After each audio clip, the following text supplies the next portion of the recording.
Okay. Hello, spicy lovers out there, and welcome to another episode of The Spice on the Hill, a dedicated podcast for Dulwich-Hamlet women and the reserves, where we bring a lot of good vibes, friendly, informative, and a lot of spicy stuff with a kick. I'm your host, Johnny Hogan, aka your Cupid, spreading love, love, love. Funny, right? And this is episode number 5. I'm calling it a spicy Valentine's hot special.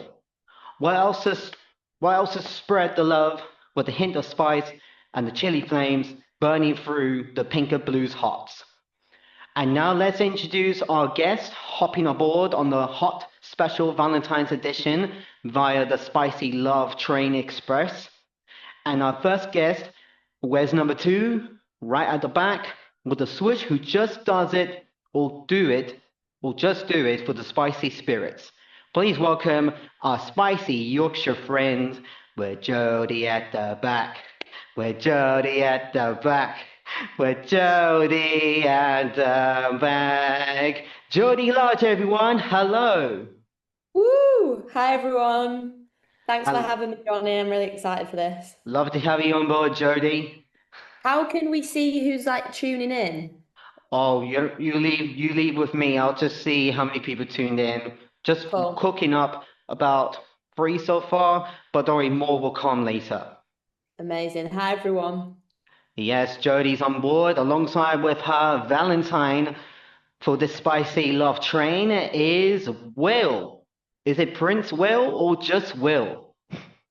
Oh, I don't think I deserve the Prince title just yet, but thank you for having me, Johnny. You're gonna make me nervous with all these Valentine's references. But no, pleasure to be here, pleasure to be on board, and excited for what's in store. Yes, we're very hoping to look forward to asking you questions later some point, especially the Valentine's question for you and Jodie later on. Oh, I'm nervous now. I'm very nervous. Well, and introducing our third guest is Dulwich Hamlet's media guru who handles the social media posts, co-commentates on the club's radio, and always asks the gaffer at the end for post-match interviews. Is the one and the only Kian Ward. Hello, Kian. Hey Johnny, thanks for having me. It's great fun to get on here. So yeah, looking forward to it. Yes, so glad to have you on this spicy love train as you got a ticket for a ride to hop on the express to see how this works. You love that pun. I know, the Beatles song. And so now we got our guest sitting right comfortably in the firing hot seats, metaphorically speaking and literally. We'll be exploring the two halves of love, pun intended, at the life of how Jodie got into football in the first place.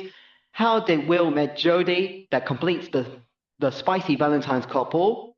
In like a reference to How I Met Your Mother, this is called How Did Will Met Jodie.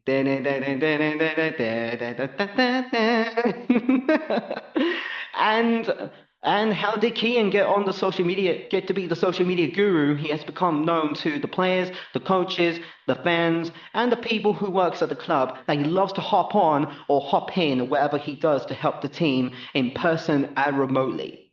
And then followed by how they all manage their lives outside of football, and what if they never come across to Dulwich Hamlet at all in the what if scenario in the alternative universe.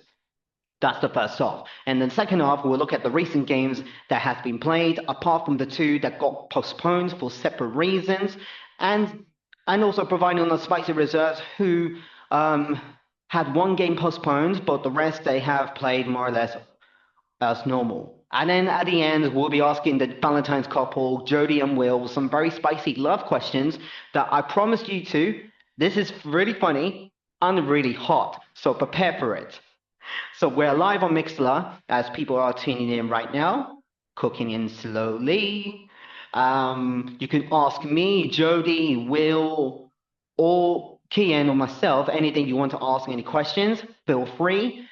And I'll read back as soon as I can, whatever, if you got anything as soon as possible. So, and you can have a listen back to this episode on the Apple Podcasts, Spotify, and YouTube on whatever devices you're listening back, along with the previous 4 episodes. If you have already caught up on the Spicy Train Express already. Or this is your first time listening and you want to know what happened, go back and listen all 4 so you can hop aboard so you're up to date. So now let's depart from the introduction platform to the first stop known as the first half, and let's begin right after this advert.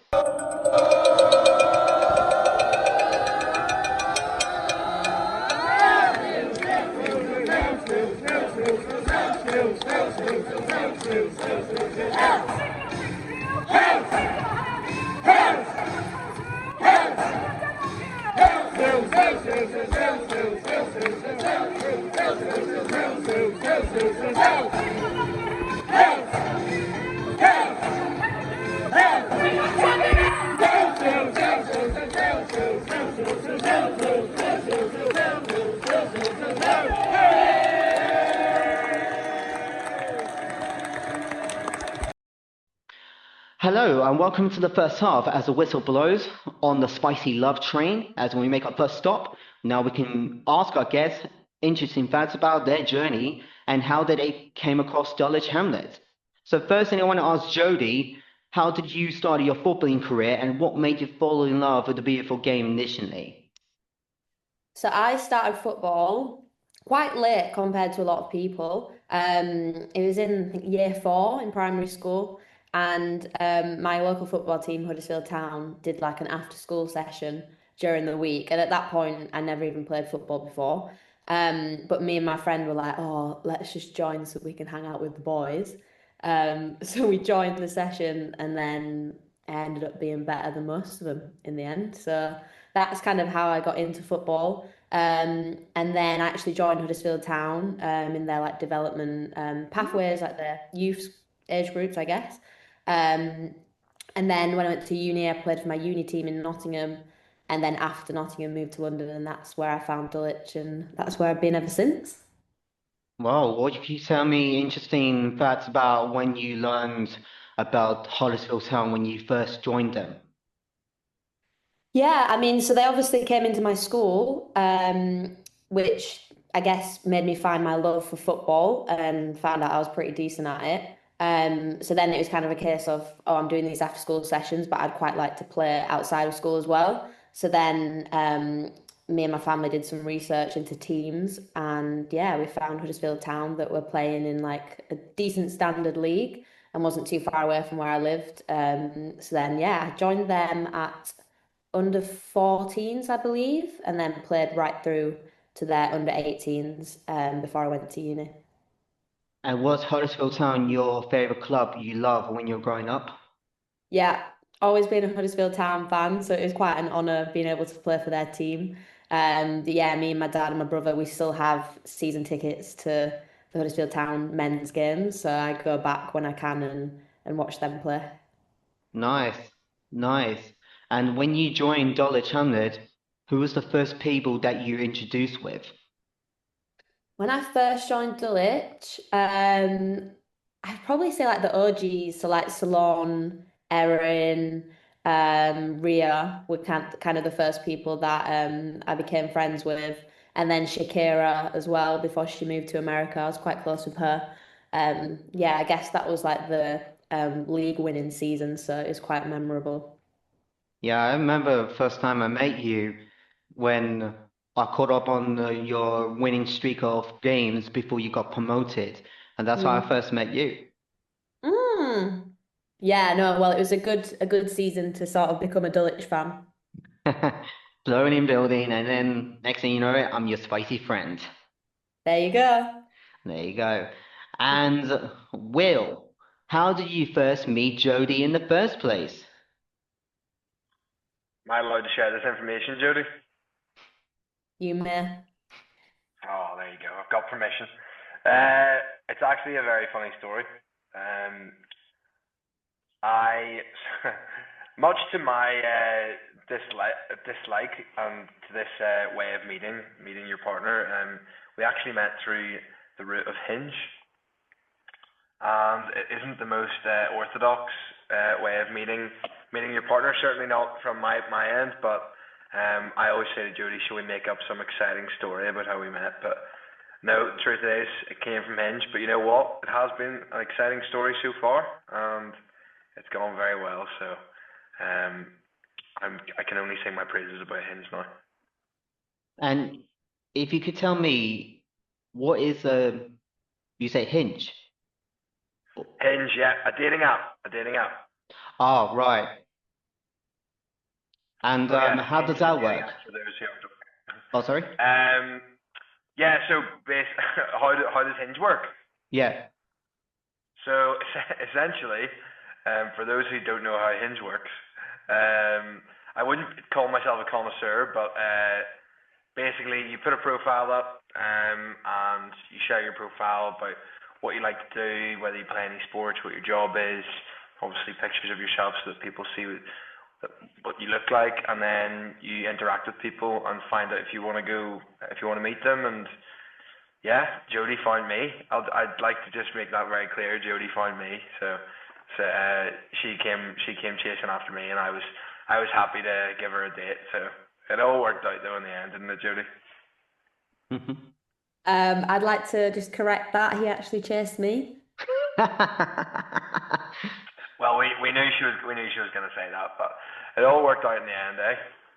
Well, it always worked out in the end to find someone online or in person, which, it's nice to meet people like no matter what age or generation who you meet. But is that the case of, you meet someone as a friend first before you get to know someone, like how close you get? I think to be completely honest, I mean I can only speak for myself, but I think probably Jodie's similar. We probably were both on there with kind of empty, no real hope, but more just kind of probably for just the crack of habit. Like it just seems to be quite an enjoyable thing to have at our age, certainly around the London and Greater London area. I kind of pulled a bit of a trick on Jodie and said my location was in an area called Wandsworth, which is reasonably close, and I would spend a lot of my weekends up in London and with a lot of my mates from rugby, and I put my location to there. However, I actually live in Oxford. So Jodie wasn't bet. Like, I see a bit of laughing from Kane there. He knows the oldest trick in the book, but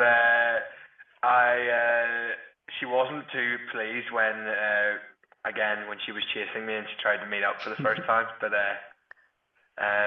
we ended up meeting in Oxford for the first time, or in a small town called Tame, where I lived for the first time. And yeah, so again, same with everything. You start off seeing if there's a friendly relationship there, and see if that blossoms, and it has. So we've both been very blessed. Wow, very interesting. And Jodie, why are you shaking your head? Just, yeah, the whole location thing was very interesting at the time. When I thought he lived 2 train stops away, so being like 4 minutes away, when he actually lived 2 hours away, was a bit annoying, but it was worth it in the end, Johnny. Well, and that is the story of how Will met Jodie. And Kian, where did you first hear of Dulwich, and how did you enjoy the social media content to put up the scores, halftime, full time, and other updates, filming matches, and behind the scenes where players walk around the pitch to the tunnel, co-commentating on the radio, and interviewing with the gaffer post-match? How do you manage all that? I'm really lucky that we have a really good group of volunteers that work quite closely with us to cover both our men's and women's teams. With the women, we have people like Lindsay who, work at home and away games for us, helping do commentary. We've got a close connection with kind of a couple of universities that have kind of given us some students. So I'm really lucky that I'm not on my own on a Saturday or a Sunday or Tuesday or Wednesday for matches. So yeah, that's my job on a weekend is actually relatively easy because of the help that I've got and the content that we can produce from photographers. Obviously, we had really good photographers in the past. Liam, produced some great photos for us for a couple of years and has taken a step away from photography, I think, this season. But yeah, that's kind of how I manage it. I think it's great fun. I really enjoy it. Obviously, winning games is certainly much easier to create content than after a defeat. And I've tasted my fair share of defeats at Dulwich and at other football clubs. So it's always quite nice that when we win games. It's always even better when the men win on a Saturday and the women win on a Sunday, because then your week's kind of made up. It's so effortless from my part. I can put up anything on socials and people will like it. So yeah, that's kind of how my job kind of entails a weekend. I suppose I first heard of Dulwich. I suppose controversially, I've grown up as a Dartford fan. I've been a big supporter of the Dartford women's team. I see you booing there, Jodie. And I'm still very good friends with a lot of the people at Dartford Women. Maybe not so much as a few years ago. So that's kind of how I first heard of Dulwich. Obviously, Dulwich are a massive football club in general.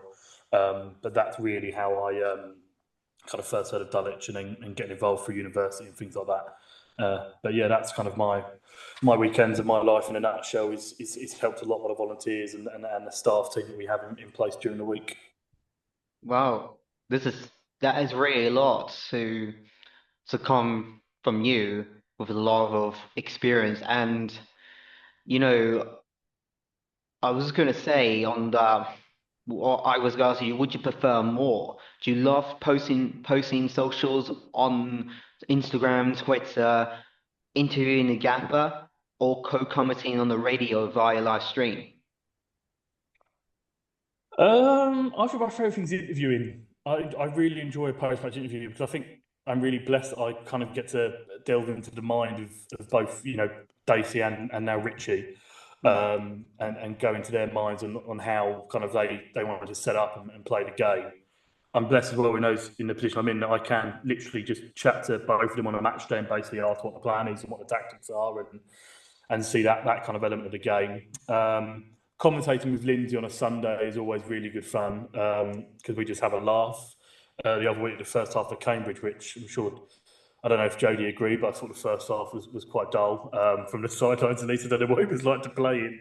But me and Lindsay spent a good kind of 10 minutes chatting about the Winter Olympics. I just kind of go off on a tangent on commentary, which I think Erin's and Ceylon's family who tune in from America and Spain always quite enjoy it. So. But yeah, funny enough, I also have a connection as well to Huddersfield, like Jodie. But I did their social media for their women's team for a couple of years. As one of my dogs tries to come into the room. But Oh, yeah, I did their social media about Huddersfield Town Women for a year or so when I was at university. So yeah, 2-3 years ago, I've still got Huddersfield tracksuits. They're covered actually. Don't know if it fits me anymore, but there's a weird connection between me and Jodie. Different times, but same club. I didn't wow. know that. That's cool. Small world, isn't it? Certainly is. And speaking of small world, we all know we have to work. So that's the next follow-up question I was going to ask. Jodie, what did you do outside of Dulwich Hamlet other than training? Yeah, so my full-time job is I work for Nike in sports marketing in the UK. Yeah, I see you repping the swoosh, Johnny. I love that. Is Will, yeah, is Will repping the swoosh? He is. Kian, what's that t-shirt? It's an alternate t-shirt. And I've got Dulwich shorts on, so I have Nike socks on. There you go. But I'm not flexible enough to get my leg Yeah, up this. don't get yourself out on camera. But yeah, I work for Nike in sports marketing, and my role is to manage our young female footballer portfolio. So that's scouting, and then working with the players and the agents. And then I also work in athlete integration, which is getting our athletes in different campaigns and elevating them in the UK. Wow. And then, yeah, I mean, other things outside of football, I love fashion, I love clothes, particularly love handbags. It's kind of a big passion of mine. Favorite one so far is this lovely leopard print number. Isn't she nice? Don't And then I get also Jodie love, started on handbags, guys.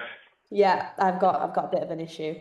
And then I also love secondhand clothing, well, secondhand anything. So I love charity shopping and Vinted and Depop and all that stuff. So yeah, that's kind of my life outside of football. Wow. I mean, I noticed something that you have wear something, well, not when you wear at the match, but you wear like, what's it, before or after some Nike affiliated bags, accessories. Is is Nike like your favorite brand other than Adidas, Puma, New Balance, Converse? Yeah, Nike is my favorite brand and the best brand in my opinion. Everything I have is pretty much Nike, apart from like sort of non-branded things. Hmm. But I guess that comes with the job. And I love my job, so yeah, I'm always proud to be repping the swoosh every day at work and I guess outside of work as well. And how long you been working with them? I've been there, if you add it all together, 5 years, just over 5 years, because I started as an intern back when I was at uni Hmm. in 2020. And then when I graduated in 2022, I came back. So I've been back like 3 years, but if you add it all together, yeah, feels like forever. And were there any highlights that you like working with Nike in the roles that you do, like, well, on the day-to-day basis, and anything that really stand out to you when you're working with them? Yeah, for sure. I mean, firstly, like I get to work with amazing athletes every day, which is really an honor, whether that's young up and coming talent that are just coming through or senior players that are smashing it every weekend or every week. And then also like my actual team that I work with are all a bunch of really talented individuals, across not just football, all sports. So yeah, I mean, just working with those kind of people every day is amazing. But then I guess quite lucky to be able to go traveling quite a lot and visit different countries to watch football. One highlight I'd say would be last year going to Portland, which is where the Nike head campus is, for something called the Nike Premier Cup, which was a football tournament for young girls. So yeah, being able to travel there and be a part of that really cool experience was, yeah, pretty amazing. You know, I was going to think of a question to ask you, Jody, oh, I had a question. Sometimes it just slips in my mind, but I'll It'll just come to say you. it'll come again. Um, oh yeah, there it is. I now realize. When you work for Nike, do some staff members, I don't know, they get like some discounts, or there's some limitations of what they can or can't do? Yeah, we're quite lucky that we get good discount at Nike if you're a Nike employee. Hmm. Um, so yeah, we get discount off Nike products on Nike.com, I guess. Which is yeah, pretty amazing. But to be honest, even if I didn't have the discount, I'd still wear a load of their clothing because I just love the brand. It's great. Yeah. And when you mention Portland, where the home of Nike was established, I remember I watched this movie called Air, as in like Air Jordan. You have Yeah, seen the movie, have you? yeah, I've seen that movie. It's great, isn't it? Yeah, it's really great. And to be honest, back then when Nike wasn't as popular as Adidas, Puma, Converse, for like not just like for casual wear, but also when at the time basketball was more of a popular sport, that athletes want to wear something cool, sneakers, trainers, to use them for professional use. And then I don't know how the Nike pulled off the stunt to get Michael Jordan, big Adidas fan when he was young, to join in the Nike party or the army to create a firm footwear around him. Hence the name Air Jordan. Yeah, yeah. No, I love that film. I remember watching it when it came out. I think we actually did a watch party in the office, which was quite cool. But I guess that movie did kind of show the sides to my job, so the sports marketing side and how we work with athletes. And that was kind of the start of it really for us. So yeah, it's a great film. And I could say, for for players or teams or football clubs who get anything like manufactured or provided by Nike, it's like, I don't know, sometimes you see it's a battleground when brands have to battle out which teams or which corporate clients would prefer Nike over something what they prefer. Sometimes it's a very crowded market to make sure that, say, the Nike boots, Nike shirts, or any accessories is better than like other brands. Like, say, how do you and everyone at the Nike company make sure how they approach you or how you approach them? Yeah, I mean, again, I'm quite lucky to work at an amazing brand that can offer a lot to athletes that we work with. So we're kind of equipped with a lot of really good tools and services that we can offer. But yeah, I think mainly it's just being part of the swoosh and part of my team makes it really special and yeah, exciting to work with the athletes. Nice, nice. And if there was this one boot, I think you might have saw it, but I could say it on live. In the past, I had Adidas boots when I first started with the football club when I first joined 11 years ago because I was kind of a late boomer because it's more of a hobby than professional. But I have been wearing the was it Adidas Predators all my life. And then when I think it was like coming up to 2 years now, I've got the Nike Phantom boots, which is a lime green white color, if you know what I mean. Yeah. What really stood out to me is the colors. I don't mind the brand. I don't mind the aesthetic, the style. What I prefer is something that suits me, suits the brand, suits my image, because I couldn't go for any of colors that would have stood out to me, and also depending on the footwear, because I play on the 3G pitch with the current teams I'm with, because I can't wear studs because otherwise I could trip or could hurt someone. But Astro is what I always wear all my life. Yeah, for sure. I think for a lot of people, it's the color of the boot, isn't it? Everyone likes bright colors. If you're an attacker or a striker, they usually like bright boots. And then if you're a defender, most people like more subtle colors. But Hmm. yeah, I think any boot with a swoosh on is the best. Yeah. And I was going to ask a final follow-up question is, with how you came across with people like you represent or you speak on the professional structure when you meet the up-and-coming rising players who partners with Nike, like especially let's say, the young women footballers out there, how let's say what's the benefit for them when they use Nike as for boots and accessories, what they get in return in terms of professional grassroots development. I mean, yeah, Nike is a brand. We're an amazing brand. We can provide amazing services in product and then, on a personal point of view. But yeah, I think it's just a good relationship to have with a big brand. But yeah, I can't reveal all our secrets, Johnny, unfortunately.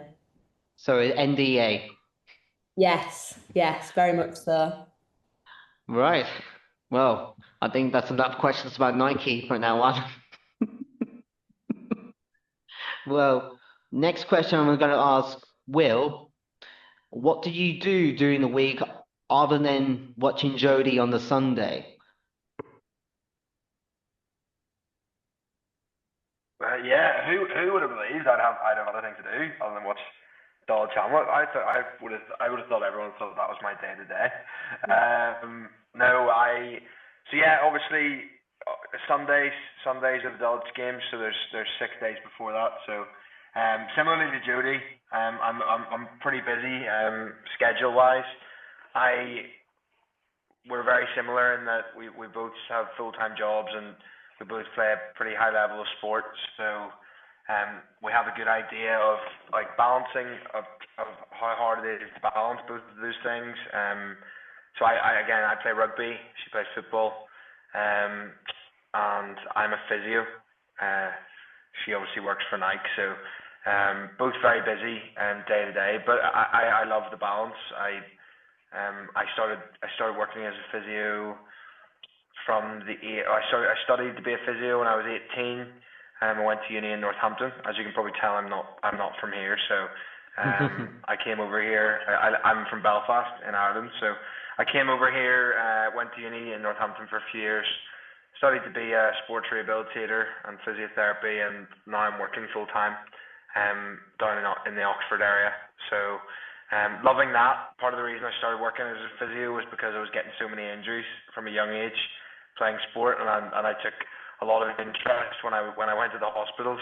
I saw the positive side of it, that I was learning a lot about my body, and yeah, that just struck a passion for becoming a physio, and an interest in how to recover from the stress that these high level sports put us through. Obviously, I'm fortunate enough that I'm able to still play. I'm injury free. Fingers crossed, I stay that way. But no, it's good. It's good balance, and I enjoy both. And Will, why did you choose rugby over other sports, as rugby is your other profession you play? Yeah, that's a good question, actually. I mean, it'll be easy for me to say that I prefer it, but I don't know that was always the case. I'm from a family of four brothers, so all four of us, we all started with football. So I think that's quite a common thing. Like, football is obviously the most popular sport in the world, so we all played football from a very young age, and then we were all quite a boisterous crowd, four boys in the house. There's a lot of fighting, a lot of wrestling, and a lot of rough days together, and trying to pick on each other. And I was the youngest, so I think it toughened me up a little bit.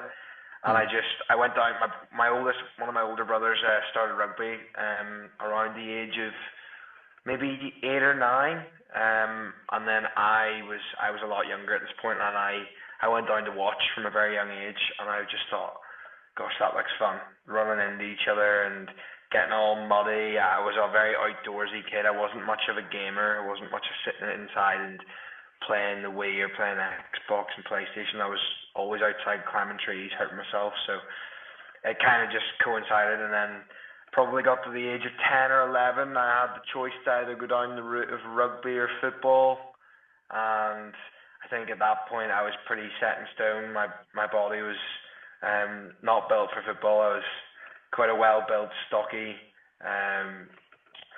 shape, so I think it worked well going into rugby. And now to this day, I bump into fully grown men every weekend for fun. So yeah, really enjoy it. And how often you enjoy rugby on the scale 1 to 10? Would you say 1 for, well, I mean, obviously, let's say a 10 for, say you love it absolutely. Well, I think it depends, because I mean, on a general level, I'd say it's 10. It's my life. It's probably the primary thing in my life. Obviously, work. I have to work. Oh, I shouldn't have said that. I've got Judy on the call. Hello, after Judy and family. No, it's always been a passion of mine. I'd say I'm a borderline obsessed with it, and I think to play it, I've been very lucky to be able to work my way up in the level and play at a reasonably high level, and yeah, I do love it, and it is definitely a 10 from where my love is for the sport. But because I play at a higher level now, sometimes it can be quite taxing, and the season is long. I think we play between 26 and 30 games in the season, and to put yourself through that every week, and it starts to catch up on you, and you start to feel it, especially while you're working full time as well. So again, it's just about trying to balance that, and I think that's where I'm quite lucky to have this number 2 from Dulwich, because she's in a very similar boat, and we both are very aware of what our schedules are like and what it takes to, whether it's recovery, whether it's time to rest, sleep, time to train, and obviously balancing our working lives as well. So I think, yeah, very lucky on that side of things as well. And you said you work as a physio. How often do you do physio, like in between of playing rugby and watching Jodie on the Sunday? So I'm physio Monday to Friday, about 7:30 in the morning until 3:30, or 8 till 4, 8:30 till 4:30. It just depends on when I start. I like to try and start as early as possible, because it gives me plenty of time to put into my training for rugby, and I train for rugby most days of the week, so Monday, Tuesday, Wednesday, Thursday, and then we have a game usually either on a Friday or Saturday night or Saturday evening. So it's a pretty full-on week. Jodie and I don't actually get again, just touching on how busy both our schedules are, we don't actually get to see each other all that much in the week, but we make a lot of effort to come to each other's games, and we're both aware of what it takes in regard to the commitment and to both of our sports and both of our jobs. So we have a good old weekend together though. But switching off wise, probably only get an opportunity to fully switch off on a Sunday evening, which is very precious to us, isn't it, Judy? Yeah, for sure. And well, I'll start some questions a little bit shortly soon, but thanks, Will, for providing on what you do during the week, and always a fan to watch Jody at the back.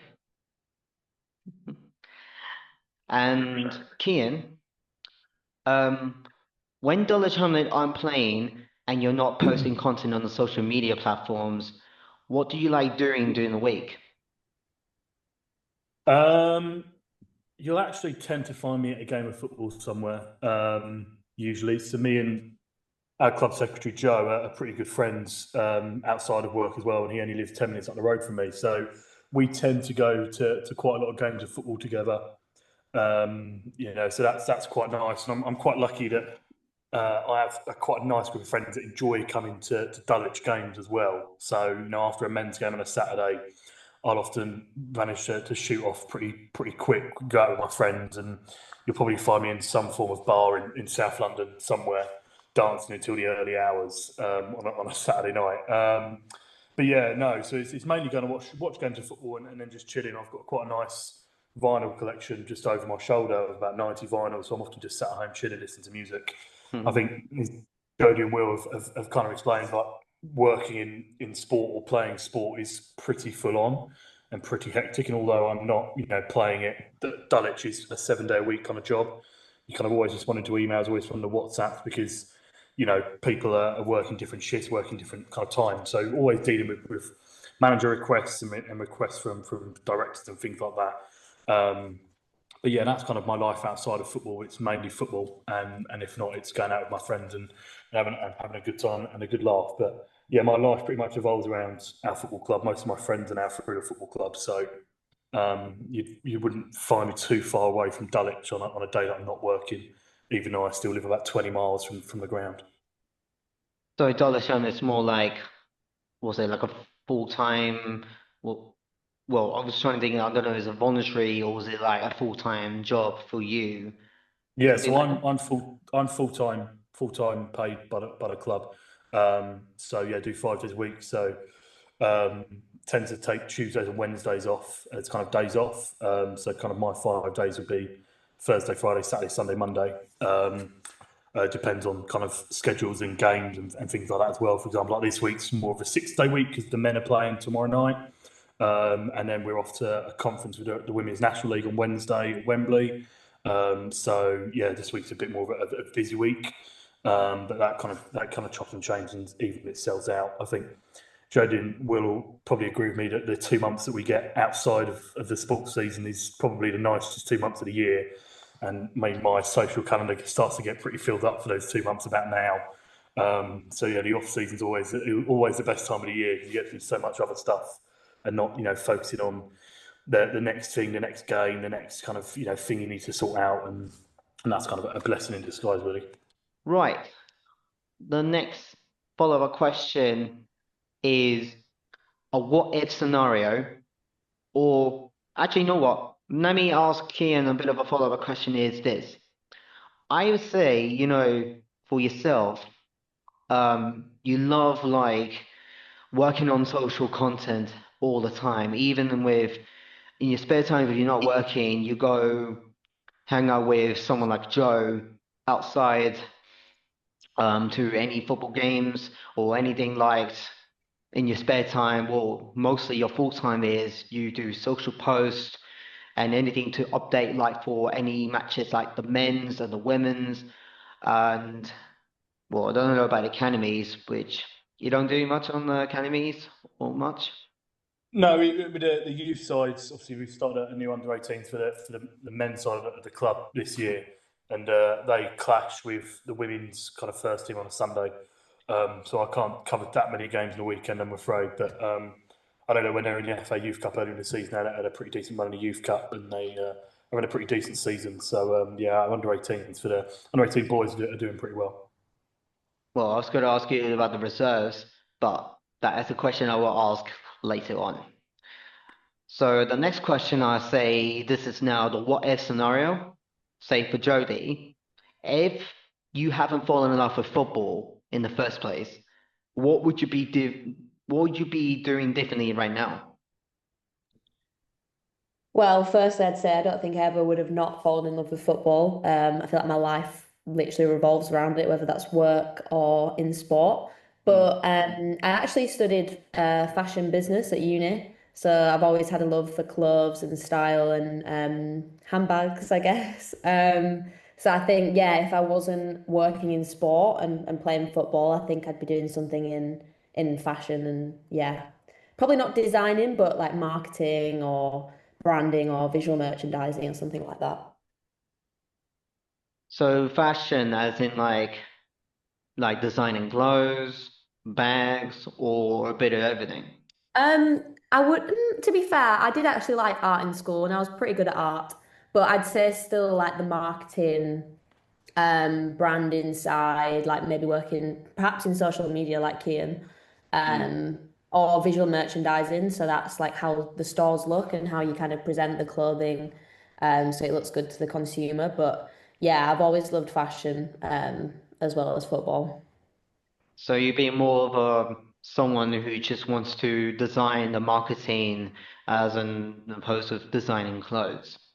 Yeah, yeah. So like working on, I guess, how you sell the clothes. So like how you make them marketable and how they look either on the website or in store. Because I guess that's yeah, kind of the fashion element that I liked, and a lot of my university course like worked on those kind of things. So I guess I kind of grew a love for that as well. Same for Nike, how they present themselves, the brand, how they attract the consumers to their markets. Is that like similar Yeah, I or guess so. And it does kind of link over. Like I do still work with products at Nike. Whether that's like seeding the athletes with the new stuff or looking at what's coming in upcoming seasons. So I guess those two kind of passions for sport and fashion do kind of overlap in my job as well. Hmm. Well, I can definitely say, I definitely see you as more of a design marketing person if you're in the alternative scenario or Mm. universe, you would definitely be the definite person like Kian doing everything that to market, distribute, and to attract.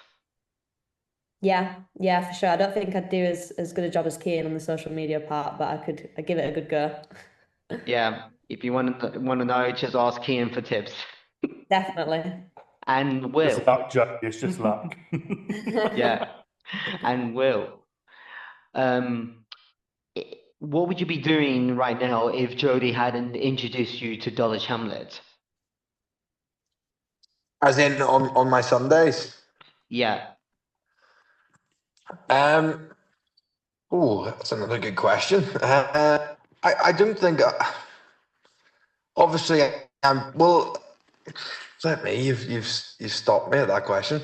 I think the biggest thing, like, again, my Sundays are my down days. So actually coming to watch Jodie and watch the girls up at Dulwich is a switch off for me. So it's just another thing I'm blessed to have come into my life. But the way of spending my time on a Sunday, not thinking about rugby, mentally switching myself off because it is a grueling week and it's a long season. So the opportunity to come up, obviously support Jodie and support the girls, and enjoy a different sport and a different setting is really good. And it's I almost see it as an opportunity to reset and recharge for the week ahead. And again, it probably was more of a recovery form earlier on in the season when I was new to it. Now that I'm a little bit more opinionated and more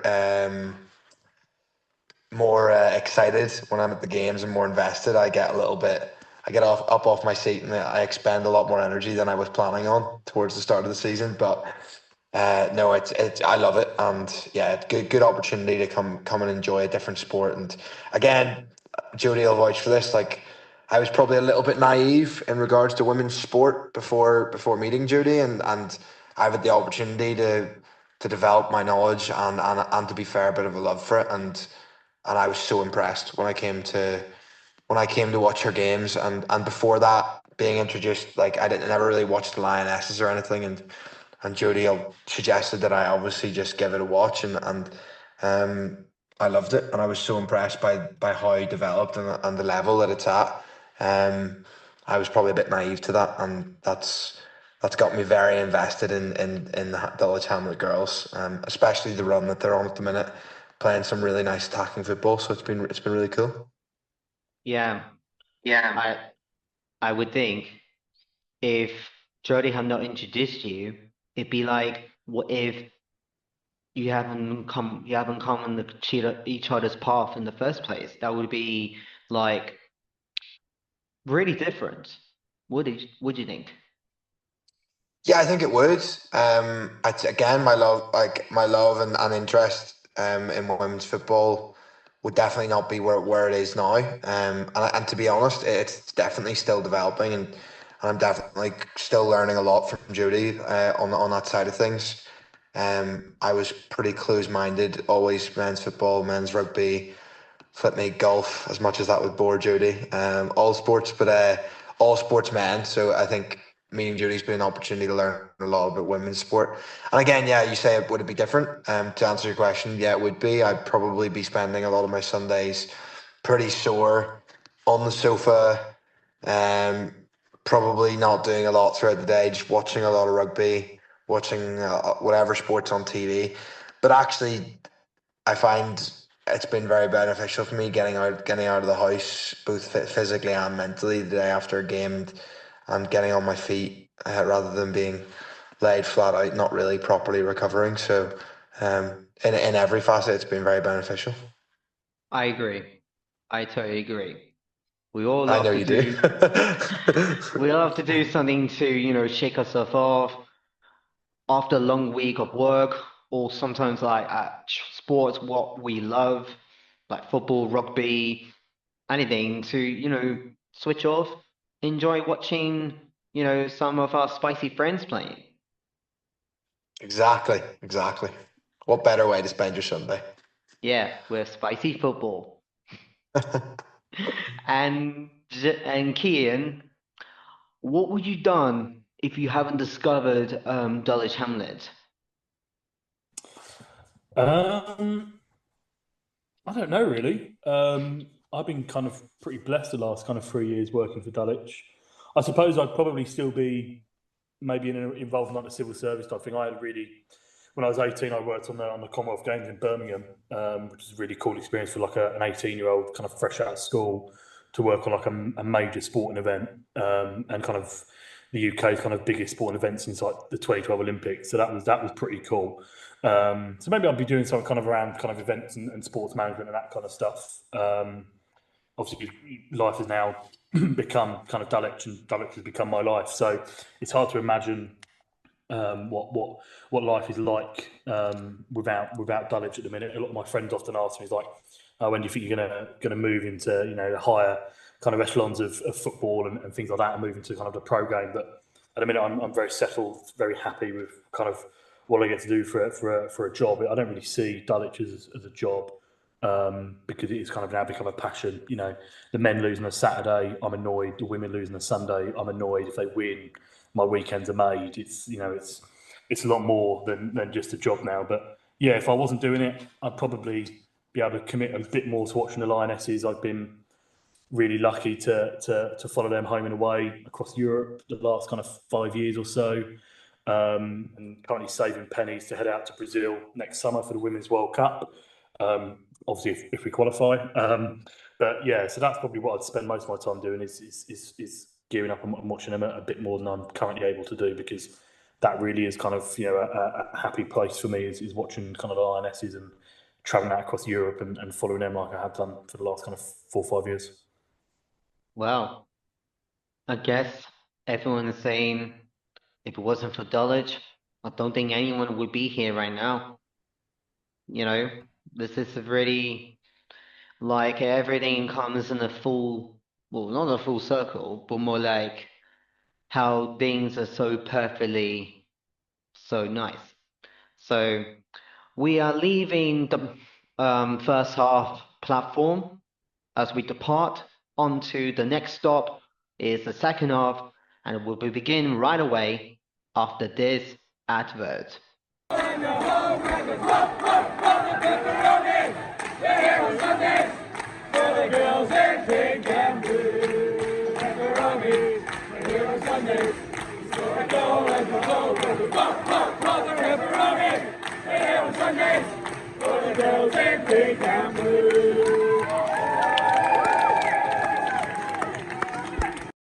Hello and welcome back as the second half begins, as the whistle blows, woo, for the final time. I forgot to do that at the beginning, but hey ho. And now we'll look at the recent games that Dulwich had played 3 out of 5 games, and the result reads as follows. The beginning, they played a rearranged match against Chesham United away with a 2-1 win, followed by a week later Cambridge United at home with a 1-0 win, and then followed by last game the weekend just gone, against the London Bees away all the way in Barnet with a 2-1 loss. While the Capital Senior Cup against Tottenham Hotspur Women was called off at the 11th hour on Sunday the 15th of February due to heavy rain earlier that morning that made the pitch quote-unquote unplayable. But however, the day after the match was called off, it's now being rearranged to be moved on Sunday the 1st of March. So everyone will look forward to a rearranged match of the quarterfinals. Also, Chatham Town on Wednesday the 18th of February has been postponed as well due to the opposition's participation in the Women's FA Cup against Birmingham City. Took place on Saturday the 21st of February, which they have lost 8-0, but it's very incredible. Chatham Town made it far in that feat of achievement.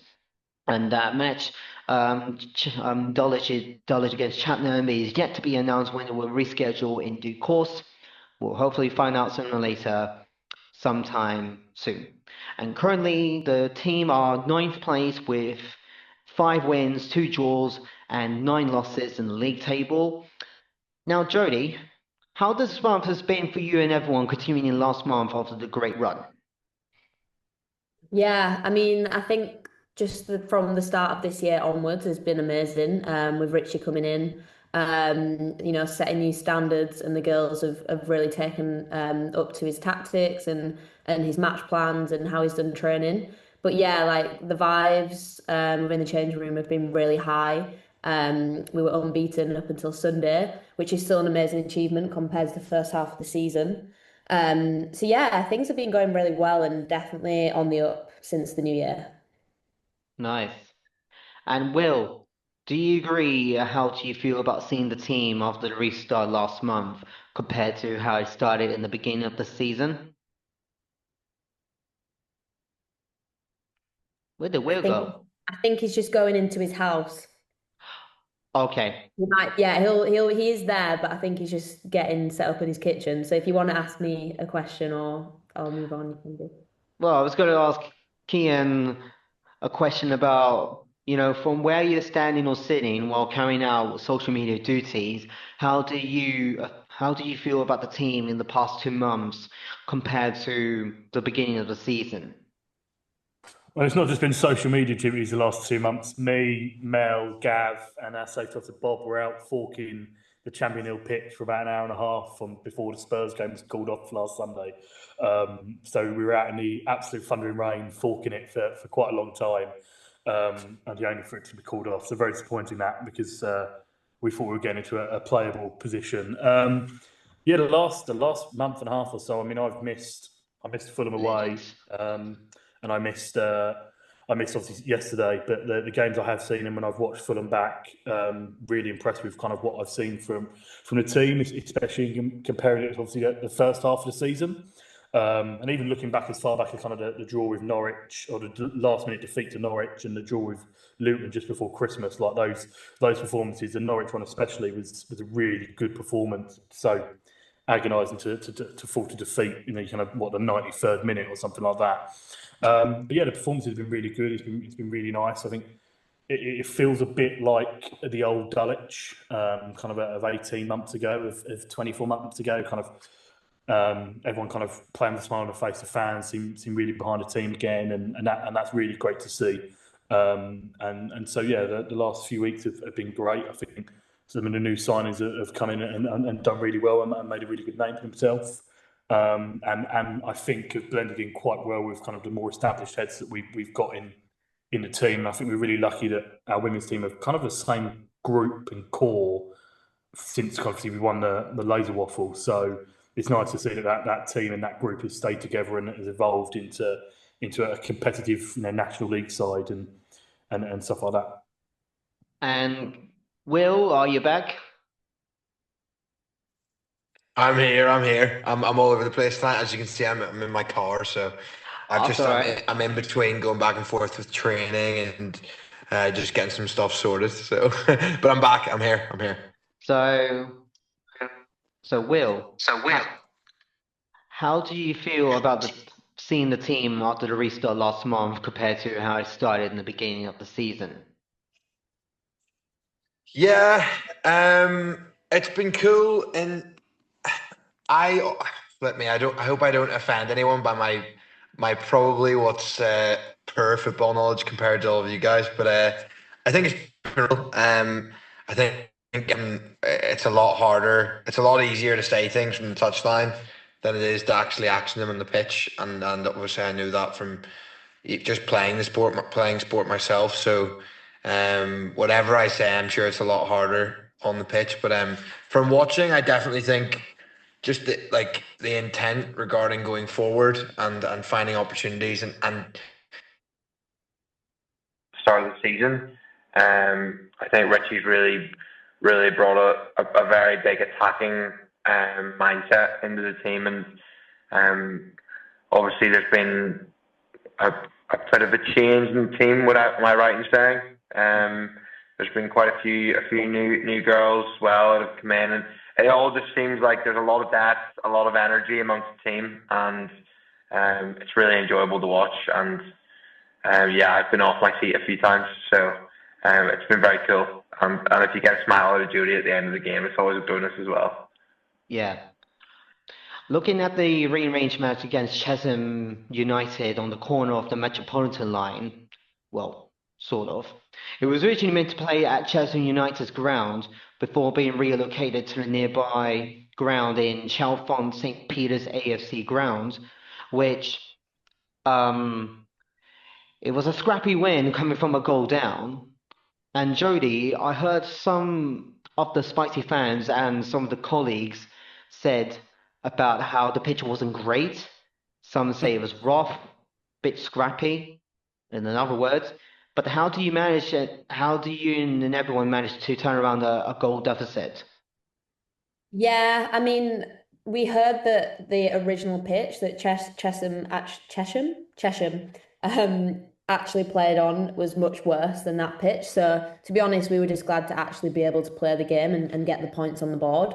But at the end of the day, yeah, there was a few complaints about the pitch, myself definitely being one of them. But the pitch is the same for both teams, so you can't really complain too much. But yeah, in terms of the actual game, it was difficult to play good football on there. We're obviously used to Champion Hill and, being able to play free-flowing football. But yeah, the pitch definitely did affect things in that manner. But yeah, when they scored to go 1-0 up, it was almost, everyone was in kind of a state of shock. But I think as a team, we knew that we could come back from that and draw or win, I guess. And yeah, I think we just had full belief in ourselves that we could bring it back and turn it around. And I think it was a massive 3 points and 3 points that we definitely needed. So yeah, just credit to the girls for pulling that one off. Despite the pitch so scrappy, but at least you pulled it all together right away to the end. Yeah, for sure. Definitely showed like how resilient we are as a team, and how together we are now as well. And Will, you were on the match, weren't you?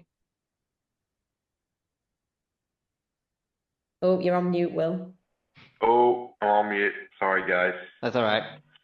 Is this the one with the interesting lane to get there, Judy? Yeah, that's the one. Was indeed. Um, yeah, again, I was pretty shocked when I arrived, seeing the state of the pitch. I hope I'm not offending anyone there, but I think actually those are some of those wins like that are some of the hardest wins. To go away playing a pitch that isn't given a lot of feedback, as Judy said, for underfoot for playing free flowing football, which is obviously what Dulwich pride themselves on. That's a massive challenge, and actually, I think the girls should be even prouder of games like that where like you're completely against the grain. It's horrible day, no real atmosphere. So you have to build an atmosphere within the team of the players that are on the pitch and the players in the dugout, and I think they did that really well. I think that took a lot of patience and a lot of mental like grind just to get through that whole game. Because again, no atmosphere per pitch, bit of a scrappy game, but to come out and get 3 points there, and to finish that off the way they did, no matter what time in the game, I think to see them gradually wear away at a team that are probably good at playing scrappy football, to play them at their own game and kind of make them crack and make them break late in the game was just shows another side to the team and shows a lot of resilience. It's not always going to be a pretty day, so if you can perform in the bad days in those conditions, then it says a lot about the girls playing. Yeah. And I guess where you were sitting on standing, but you were glad they managed to pull it all together. 100%. Again, if you have to have patience on the pitch on a day like that, you definitely have to have patience off the pitch.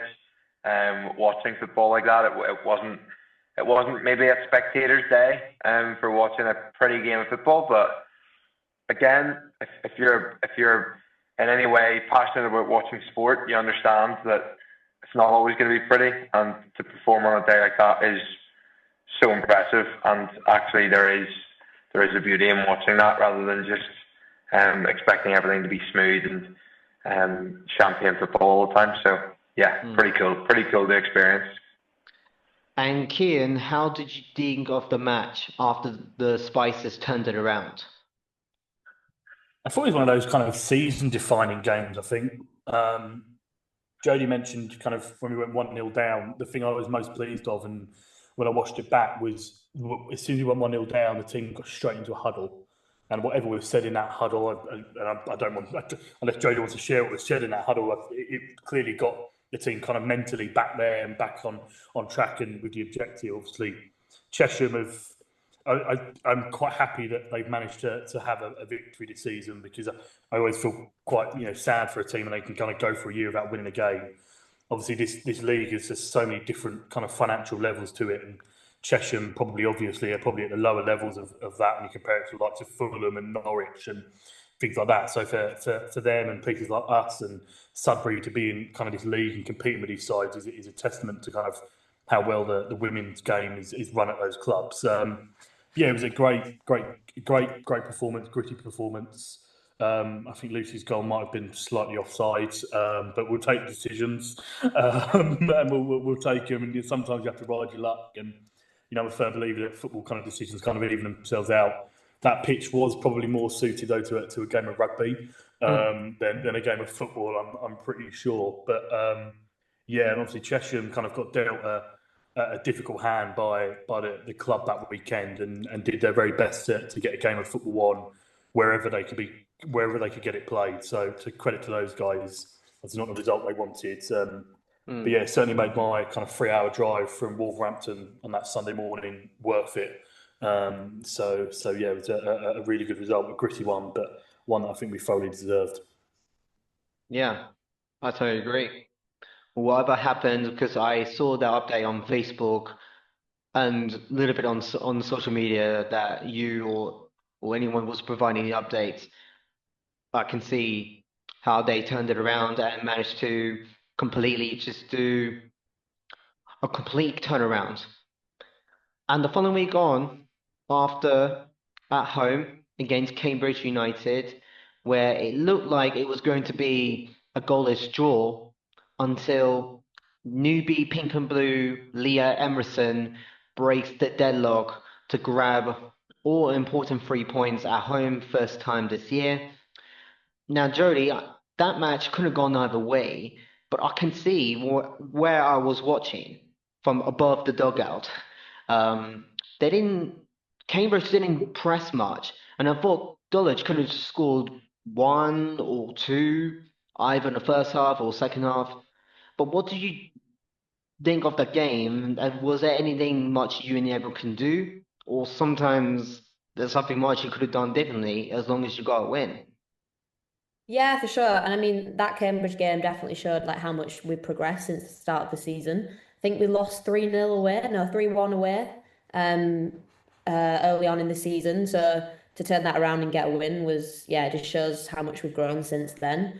But in terms of that actual game, I remember like feeling pretty in control. I don't remember Cambridge having that many chances. Which again, credit to Richie and the coaching team for the tactical side of the game and their setup and how they prepared us for that game during the week at training. So credit to them. But yeah, Layla scoring was amazing, and it was a long time coming for her. She worked so hard on and off the ball. I think sometimes as a striker it can be quite it wears away at you when you're not scoring. But yeah, I was so happy for her, and she really deserved it. And to get 3 points because of that was, yeah, was incredible. And against a really good team that, yeah, Cambridge are. And Will, what did you think of that match? Do you think you couldn't have gone either way, or do you think Dulwich had it like under their what was it, under control? I think again, uh, Jody, Kane, feel free to chime in here, but I think like although everything's started to go real positive, and the attacking side of thing has been so good, and especially the past 6 weeks, I think the story of the season has been having opportunities and unfortunately not being in the right bounce of the ball, or them not coming off. So actually, I do think they were dominating the whole game and probably felt hard done by the score, even though they got the win. I think there were more opportunities out there, and again, that's just the way. Whether it's reffing decisions, whether it's just the bounce of the ball, 50-50s. But I think, Jody, you can correct me, but I think probably be gutted that there weren't a few more goals scored. But yeah, overall, I thought massive win. But yeah, I think the girls definitely would have backed themselves to have a few more there. Sorry, just sipping the water. But yeah, I agree. They really managed to have under control.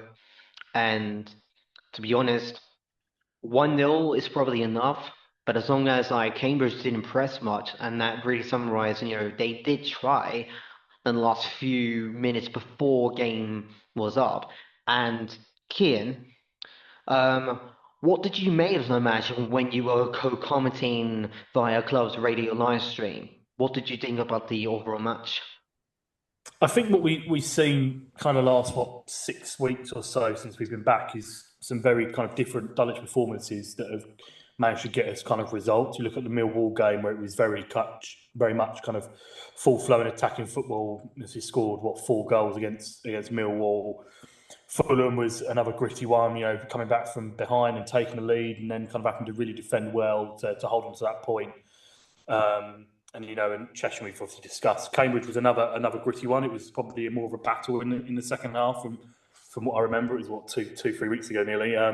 So yeah, it was a real kind of battle. And like Jodie said about Layla scoring, it was great. And we've seen the effort she's put in since she signed for the club. She had an incredible goal scoring record at Saltine. I think it was 7 in 7 before she signed for us this season, which kind of shows the talented kind of striker that she is. So.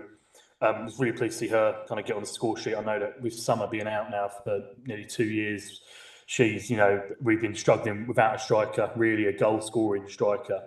So it'd be great to see Layla kind of get on the score sheet some more. I think it was great. I think, like I just said, we're seeing different ways of winning games, which I think is a sign of a really good football team. That and the going does get tough, that you find a way to deal with it and get the result that we need. And ultimately, this 6 weeks has moved us. I think 12 points clear of the relegation zone now.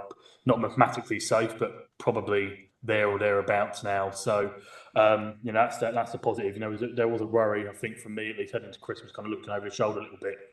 And January and February has been such big months for the women's team and the women's football club. So yeah, it's been good. Yeah. Sometimes with being undefeated, it feels so good. But sometimes, every team must feel the grinding hold some point, which brings to the next point of the next game just before the week, well, just before this week just came. They have played against London Bees, which have brought the end of the Spices Flames' unbeaten run to the grinding hold by 2-0. And Jody, I know it must have felt like not like a long time, but maybe like a while since when you haven't tasted a defeat. Like before half time, I was looking at an update to see what was happening. Until by the second half when I saw updates that London B scored in the space of 3 minutes between 47 minutes and 50 minutes. I don't know, was it that the Bees were stronger in terms of where they are position wise? Is it the pitch made it a bit harder for the visitors with disadvantage for them, or unlike the home team, like London Bees have a home field advantage, or is this the way they play when we played against them previously earlier this season, the Women's National League Cup? What do you think? Yeah, I mean, first of all, I'd say like categorically, London Bees have always been a very good team. They have some really amazing players and they're very, very well organised and hard to break down. So yeah, credit to them, I'd say, firstly. But for us, yeah, it just wasn't our day. First half we played some decent football, had some chances on goal. And then yeah, going into half time, we definitely kind of said, we need to step it up, take it up a few gears. But yeah, coming out in the second half, they just kind of stunned us with that early goal. They switched the play really quickly, and then it was a first time kind of wonder strike, really, from outside of the box, and it curled in. So yeah, that was like a bit of a shock. And then scoring a few minutes later was a bit of a killer. Their number 9, I think she got subbed on. She didn't start the game, but I'd say she's one of their best players. And yeah, she just got slotted in through the defence and then yeah, hit it past Zara. But yeah, and I guess like going 2-0 down that quickly at the start of the second half is always difficult to come back to. But saying that, I'd say at the start of the season, we wouldn't have had any chances on goal. But in that second half, we could have easily been, it could have easily been 2-2, or even 3-2 to us. We had a few really good chances to score some goals. But I think, a bit of football is luck, and luck just wasn't on our side yesterday. Which is frustrating, but I think I actually looked at the table today and Bees are third. So like they are a very, very strong side. And I know they kind of dual reg quite a lot of players from Arsenal and different academies. So they have that kind of talent coming through. But yeah, just wasn't our day. But I believe we've got them in a few weeks' time again in the cup, I think Erin said. So we'll definitely be eager to put right what we did wrong yesterday. And yeah, we'll go again. If we win on Sunday, Jody, we've got to beat Spurs and then we play them again. Got you. That's a follow-up question I'll be asking shortly soon. And Will, you were at that match, weren't you?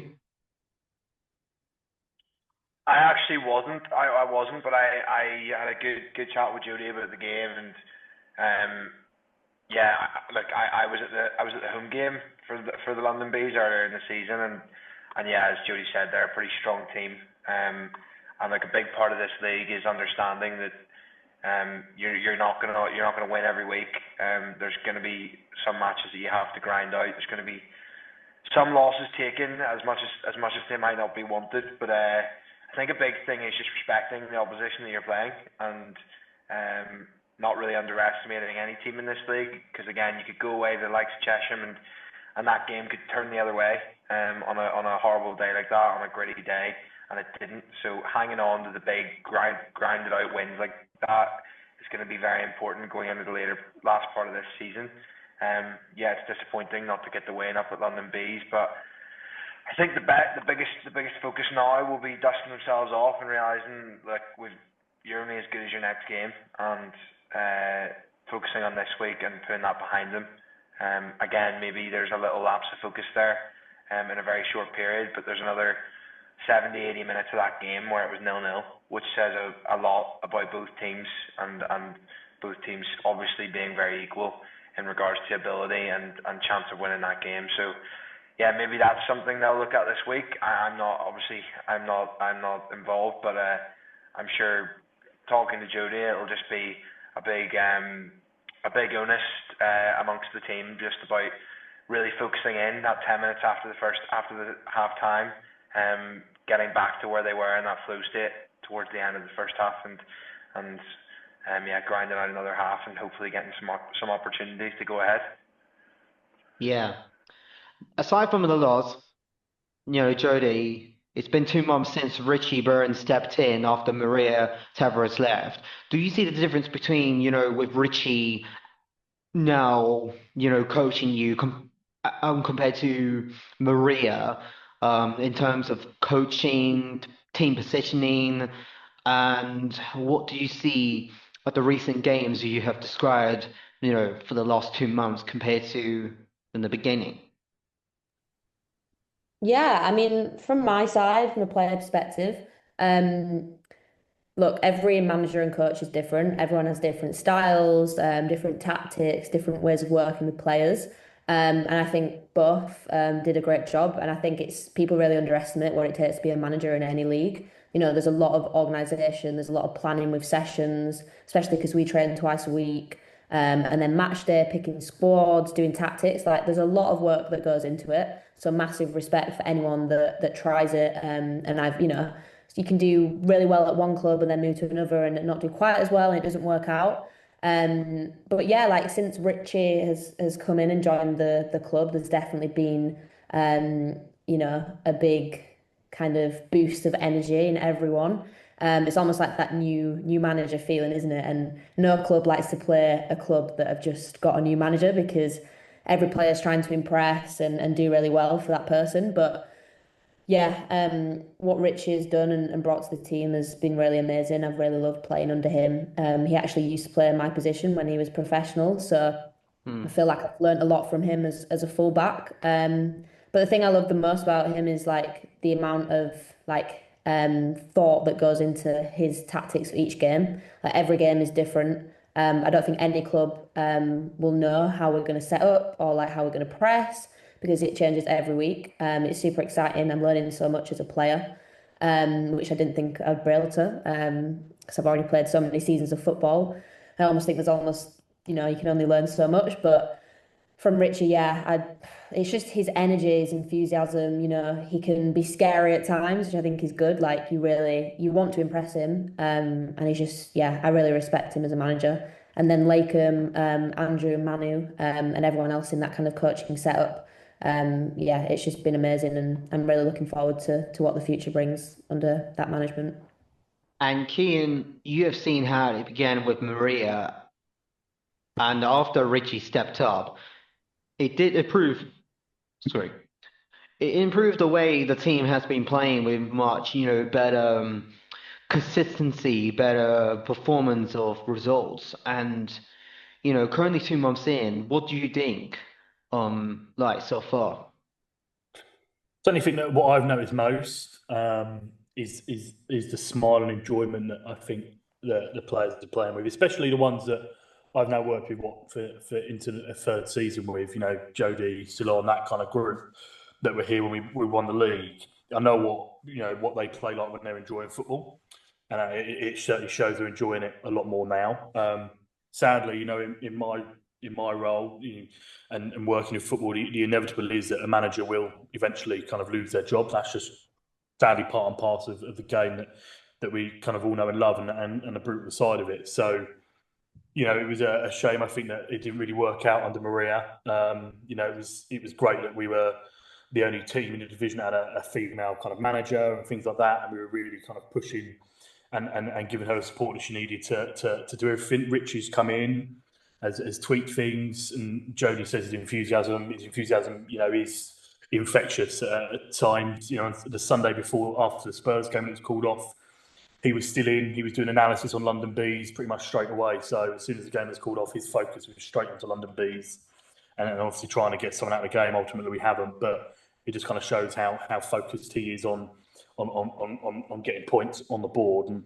And so I've really enjoyed the last kind of couple of months. Like I said earlier, it's a bit like you having the old kind of Dulwich women's team back, playing with smiles on their face, enjoying it. The fans causing issues for visiting teams. I know that from days of growing up watching the Dartford girls that they used to hate playing at Champion Hill because the Pepper Army was sat on the wing.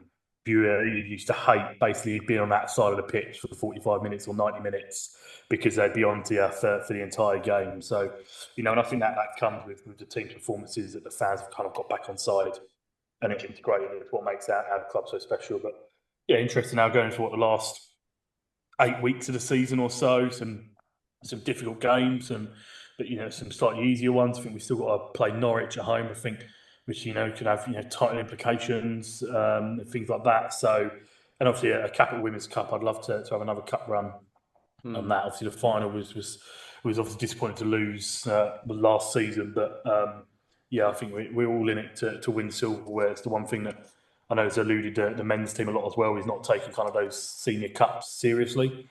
And I'm one that just likes winning a trophy. So I'll do anything to win a cup and win some silverware, because ultimately they're the best memories you have in football. So hopefully the next kind of 8 weeks can be memorable for the men and women's teams and make them kind of seasons to remember, really. Oh, well, did you want to tell Johnny? Sorry, yes, I'm back. I don't know what was happening there. I don't know if it was my connection. Yes, I'm really sorry. I need to shoot off. I was meant to be back a little bit ago, so I've been kind of given a gentle nudge to get back as soon as I can, because duty calls, rugby every night of the week. So I'm very sorry, Johnny, but I've really enjoyed it, and How about I hope I get it.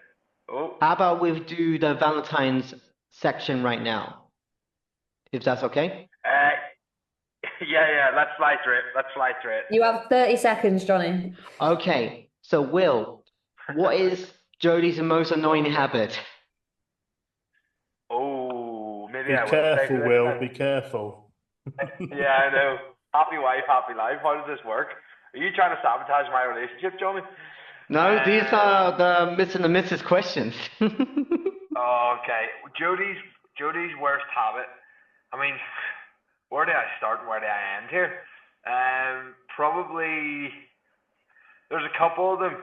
She likes obviously the handbags is an issue, and we've had plenty of chats about that.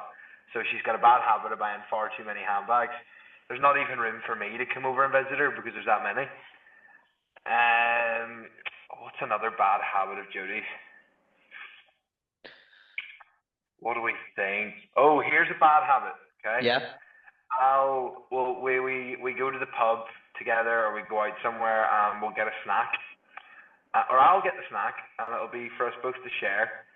And before I even know it, I'll go to the toilet and the snack's gone, or I'll have not been looking at Jodie for a minute and I'll look to my left and try to put my hand in the crisp packet that we're both meant to be sharing, and I haven't even had one, and it's empty. So Jodie, if you want any food to share with Jodie, make sure you get in there before her, because it's gone. It's gone after the first 30 seconds. Okay. Question for you, Jodie. What was Will's first impression of you? I think Will's first impression of me was that he met his match. As you can tell from this podcast, he's a very chatty human being. He loves a chat. You ask him anything, he'll be able to reply. And I feel like we both met our match in that we both like talking as much as each other. And then also, I think he just never really met anyone as funny as him. And yeah, I think he liked my humour. And shall I ask another question for you, Will? or are you a Yeah. little bit tight for time? No, it's all right. We'll fly through the questions. Fly All through. right, so what is Jodie's dream holiday destination? Ooh, I better not get this wrong. Uh, I actually don't think there is a specific destination. I think she has several, and she's been very lucky through work and several holidays, whether it's with family and friends, that she's been all over the place, especially mentioning Portland. But I think we actually found out a very a common destination that we both want to go to. So we both booked a holiday to Nashville. Me solely for my that's in June we're going, so we're very excited about that. But me solely for my love of country music, and I think and fried chicken and southern food, and then Jodie for her love of Hannah Montana the movie, and going for a horse ride on a ranch. And for all the guys out there that are potentially watching this, don't pretend that you don't like Hannah Montana the movie. It's not a good look. just be honest. Just be honest. Am I right, kid? And Jodie, Yeah. I'm very excited for the 20-year reunion or rerun of doing it in a couple of months. 100%. I grew up in the Hannah Montana era. and Jodie, 100%. who's the most romantic out of any of you? Who is the most romantic? I'd say Will is very thoughtful. For my birthday this year, he got us the Traitors live experience tickets, which we did a few weeks back. And anyone who knows me knows I love the Traitors, so we did that, which was really nice. And then he got me flowers on Valentine's Day. So what more could you want, eh? Nice. Did you enjoy it? Oh, the Traitors, it was so good. But obviously, Will, being Will, gets to the final as a faithful, trusts the guy that he's with, votes to end the game, and then the guy he was with was a traitor. And Will was devastated. And the next question for you, Will, is where was your first kiss or first date? Oh, flip me. You can't kiss and tell, can we? No, I We think haven't I asked kissed a yet. date. No, where was our first kiss?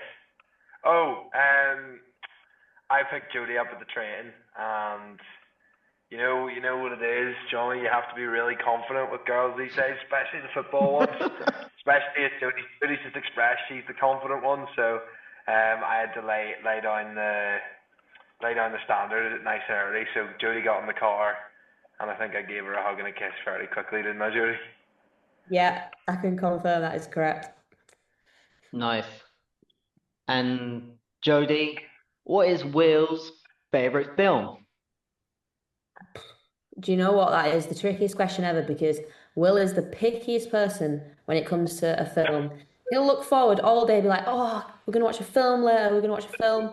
He'll spend 2 hours scrolling on Netflix trying to find one. I'll suggest about 100 films and be like, He'll be like, let's add it to the list, let's add it to the list.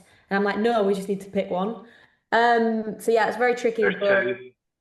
I'm There's gonna two. get this wrong. I'm gonna get this wrong. He loves the Batman series. He loves Avengers. Um, he loves Lord of the Rings and The Hobbit. Oh, I'm panicking. I'm getting this all wrong. I love those, but they're not my favorite movies. Guys, we should just put I don't think Jodie's watched my favorite movies with me yet. have I actually watched them before? Do you want me to say what they are? Mm-hmm. It just defeats the purpose of you guessing, doesn't it, young lady?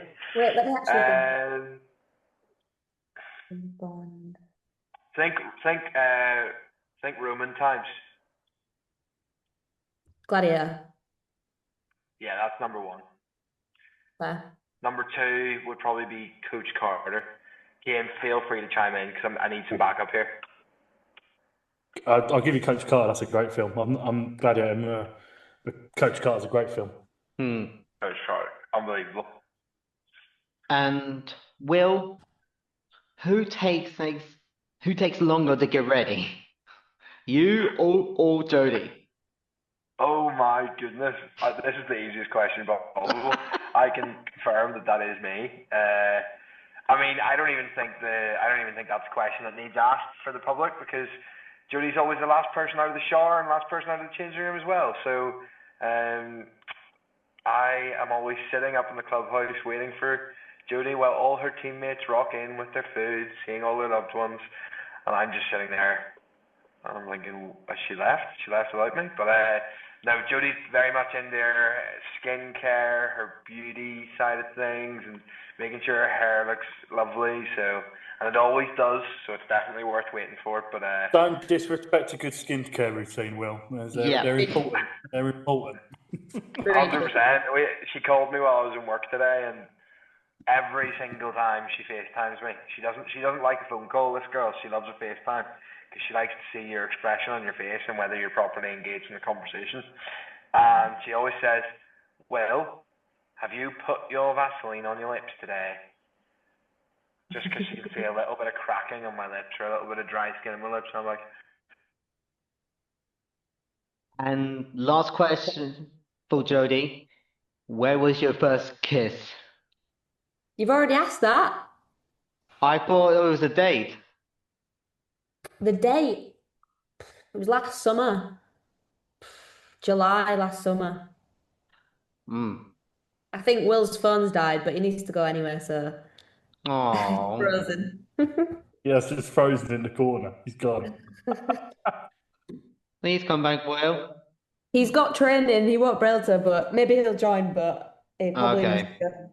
Well, at least we answer the Mr. and Mrs. questions for you, Valentine's couple.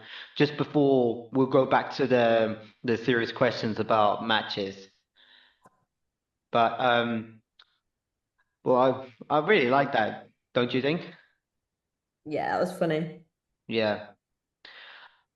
Well, that's interesting. I was going to ask about speaking of the Capital Senior Cup with the follow-up of this. Well, I was going to say now is in the March of Madness we got coming up as follows.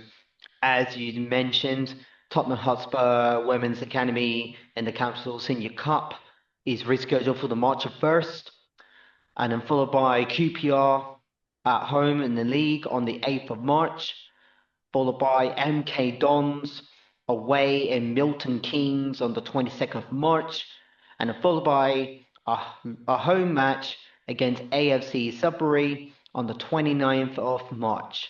Now, if Dulwich wins against Tottenham Women Academy, the semi-finals is listed for the 15th of March, so we'll see what happens after this Sunday. So, Jodie, at the moment right now, which one of these fixtures have really caught your eye the most? Um, they're all pretty big games, to be fair.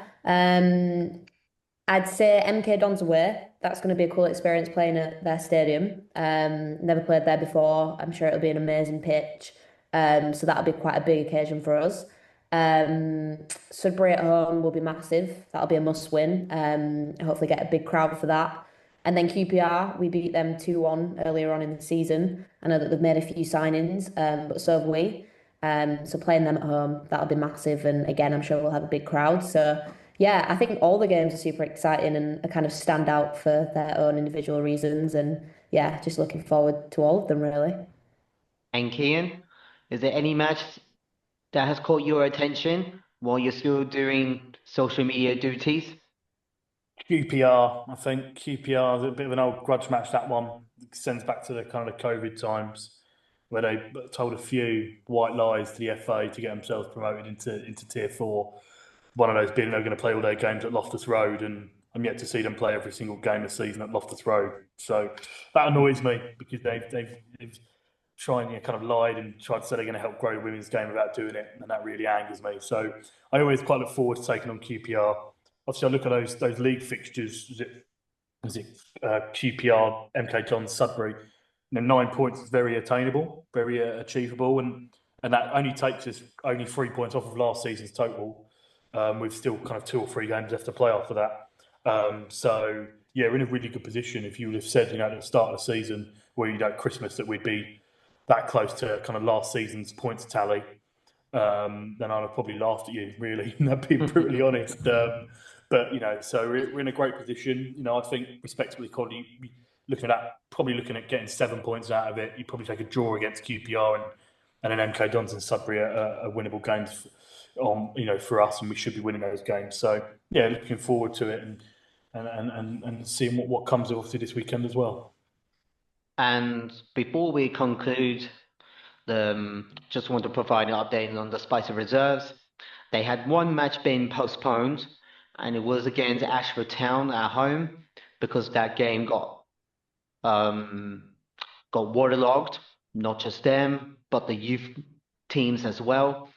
But I can tell you, since this month, they have played 2 matches, and that was against Ashley Mount in the Capital Intermediate Cup away, drew 3-3, but lost on penalties by 7-6. And then a week later, they played against Actians Reserves away by a 2-1 loss. So not a month for the reserves to remember. But in March, when the March of Madness rolls around, their fixtures are listed as follows. They are due to play against Greenwich Borough away on the 1st of March, followed by another fixture against Actians Reserves on the 8th of March, and then followed by a 2-week break. They'll play at home against the infamous rivals Clapton CFC on the 22nd of March. Now, the reserves are currently 8th place with 6 wins, no draws, and 7 losses, but more games in hand. Now, Jody, you have seen the reserves training, have you? Yeah. Sorry, I was nodding then, but realised no one would be able to see That's that. all right. But have you been to any matches, or is it a bit impossible because of clash of times? Yeah, I mean, going back to your earlier point, I do see the reserves train every week. So on a Wednesday, they train on the other side of the pitch to us. And yeah, they're a really amazing team and have fed like a lot of talent into the first team. We had A start there, we had Lola start there at the start of the season, and they've now come up to the first team and are really making an impression. So yeah, they're a great team as a standalone team, separate from us, with lots of talent. But yeah, see them train on a Wednesday, and yeah, they're always training really well. And then we do a kind of an 11v11 at the end of training, and yeah, always put us up to the test. But yeah, in terms of getting to the games, obviously it's quite tricky with us both playing on Sundays. And then when we occasionally have the game off, yeah, I almost like to take that day and just relax and switch off from football. But yeah, definitely if things align, I'd love to go watch them play at some point this season or next season. And Kian, you've seen the reserves, and have you been to any of their games while working, or sort of maybe not, when the first team aren't playing? Because as you said, when it comes to any of the teams clashing with the similar times and the distance, like anything further than Denmark Hill, that is out of the question. I mean, what do you think of the reserves from what you see? I've only seen him play once this season. Saw him play a few times last year and had that good cup run. And obviously, what a brilliant cup run that was for Helen and the team. Saw him play Richmond and Kew, and they played their midweek game at Champion Hill earlier in the season. It was really good. I mean, we must say like kudos to Helen and kind of what her and her management team do for that reserve team. It's a real conveyor belt of players that have stepped into the first team as well. Steph obviously moved to Mexico for a year, but at the beginning of the season was a real kind of key player in the first team. And it's still, still on the women's Instagram messaging us and sending good luck messages. I'm sure she's probably doing it to the girls as well. So it's still a very big part of the team. But yeah, I think the reserves are great.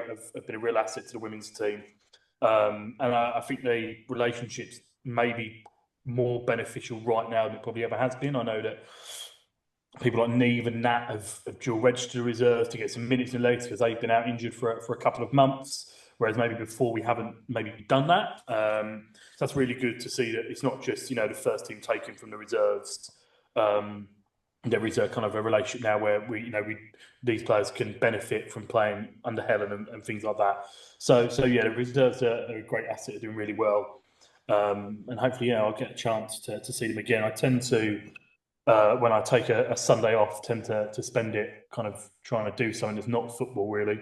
So like yesterday, I was at a flower market and had a roast dinner, which is something I don't get to very often do on a Sunday. So yeah, when I don't tend to get to watch them as much as I'd maybe like to or should, but I know that they're doing a great job and making a lot of people at the club very proud. And Jody, last question is, would Will love to come to watch the reserves with you one day? Yeah, for sure. I mean, Will mentioned how after meeting me, he's really kind of grown a love for women's sport and women's football. Like he loves coming to our games. He brings his friends all the time. They love it. They've all bought shirts. Like I feel like Dulwich as a whole and as a club, like it's really lovable. And we're so lucky to have all the amazing fans. Like I never thought in my whole life that I'd ever play in front of. I mean, what was the record when Britt retired? We had over 1,000 people at Champion Hill, and that was in Tier 5. Like it was incredible. Like I feel so lucky and blessed to be able to do that week in and week out. So yeah, in terms of the question, sorry, I went on a bit of a tangent then. All right. Well, yeah, if I was going to a reserves game, I'm sure Will would love to. He loves to support Dulwich in any capacity and just women in sport now. He even has there's a Nike t-shirt where it says everybody watches the Lionesses and then everybody watches women's sport, and he loves wearing those t-shirts. So he's a massive advocate for the women's game. Did Lauren provide the shirts for him? No, she didn't actually. Oh. We just had a few in the office, but I think she was involved in it, yeah, like the actual t-shirt. Yeah, her Fowdies sold the t-shirt, I think, on their website. Yeah. Well, I was going to ask Will about more on the rugby and also where he's from, Northern Ireland, about women's local football, about where he grew up, but I never got to that in time. But I think Will would have understood his side when he liked rugby, Hmm. and I forgot to mention last year, did the Rugby World Cup happen? The Women's Rugby World Cup, yeah, and England won, which is incredible. I think, did Will had a look at the landscape and how women's sports is now becoming more predominantly popular, not only in football, but also in any sports like rugby, which I think is the next popular sport, don't you think? Yeah, for sure. Will's even at Chinner, the team that Will plays for. He's involved in the women's side, like he physios for them sometimes and watches their games and their training. So yeah, he's across that, and I know he tuned into a lot of the Women's Rugby World Cup, especially the final that was a sold out Twickenham Stadium. But yeah, big lover for women's sport now. And last question for Kian is, I always notice your name has some connotation, but where did Kian the name came from? Wonder where you're going then. I believe it's Irish heritage. My I great knew grandfather it. was Irish, so yeah, I believe it's Irish. I'll have to double check with my granddad, so I'll drop him a text and let you know, Johnny. But I believe, yeah, my great granddad was Irish, and he married my great grandma, and they moved to just up the road, about 2 miles away from where I live now. So for the last kind of 100 years or so, my family have all kind of lived in the same little area, same little haven in North Kent. So yeah, I think it's Irish, although I don't really resonate much with the Irish side of my family. I'm very much English whenever we play Ireland in any form of sport, and anything. So yeah, I was very disappointed on the weekend when we lost them in the rugby. So yeah. Will, we went to the pub to watch that game with Will, and every time Ireland got a try, he was like, yes. He was like going, yes, yes, yes. And I was like, Will, we're in an English pub with English people. I'm so annoyed right now. Please be quiet. Yeah, Oh no, dear. not for me. I usually deal with it. My dad gets to go to Twickenham quite a lot for the rugby, so Hmm. I usually do kind of some drunken texts from him when England lose like that. And there were a couple on Saturday afternoon. So yeah, he wasn't too impressed, and he was inside Twickenham. So Wow, very interesting. I got everything all out. I think, we can bring this lovely spicy love train to its terminus. So I'd like to say thank you to Jodie, thank you to Will, who was on before he had to come off. But I'm really glad I got the Valentine's questions out and he enjoyed it. And thank you, Kian, for coming as well. thank you for having us, Johnny, and thanks for doing a podcast. It's really good fun to listen to. I know that a few of us at the club tune into it during the week as well. So yeah, thank you, and it's really great to have. I'm sure Jodie will agree, a supporter as committed as you behind our women's team. So it's really good. Thank you. You're welcome. Yeah, so echo what Kian said. I think this podcast is so fun, and everyone's excited to come onto it. And I've listened to the other podcasts before me, and they're super interesting, good insight. And yeah, it's just amazing to see what our fans not getting the words out, how much our fans love the club, and especially you, Johnny, are so dedicated, and yeah, you really make us feel really special. So thank you for this. You're welcome. And for anyone listening out there, listening back, you can now listen to the episode on Apple Podcasts, Spotify, and YouTube, and it will be available when this is now edited, and you can listen along with the full episodes back to back, back to back, back to back. I must have lost count on back-to-backs, have I? But never really matters. But if you want to come on the next episode, that is Monday, the 30th of March. To get in touch, it's Spice on the Hill, DHFCW on Instagram, and on X, Twitter, it's just simply Spice on the Hill. Alternatively, you can email me, Johnny_Horrigan, that's HOURIGAN @hotmail.co.uk with the subject Spicy Podcast. And I'm your host, Johnny Horrigan, aka your Cupid spreading love, love, love. And I'll see you next time for the St. Paddy's celebration on the 30th of March. And remember, over the hills, wherever you are, let's keep it burning hot for love. Ooh. Round of applause. Johnny, can I ask who's going to be on the next podcast? Teaser, Irish luck. I'm surprised you didn't want Will on that podcast with him. Yeah, I was going to say, Will was made for that one. Well, Yeah. Don't worry, there's other Irish connections out there. Ooh. Is anyone Irish on the team? Well, we were about to find out. Yeah, we are. Oh, I'm excited. Yeah. Anyways, thank you very much everyone for listening, and see you all next time.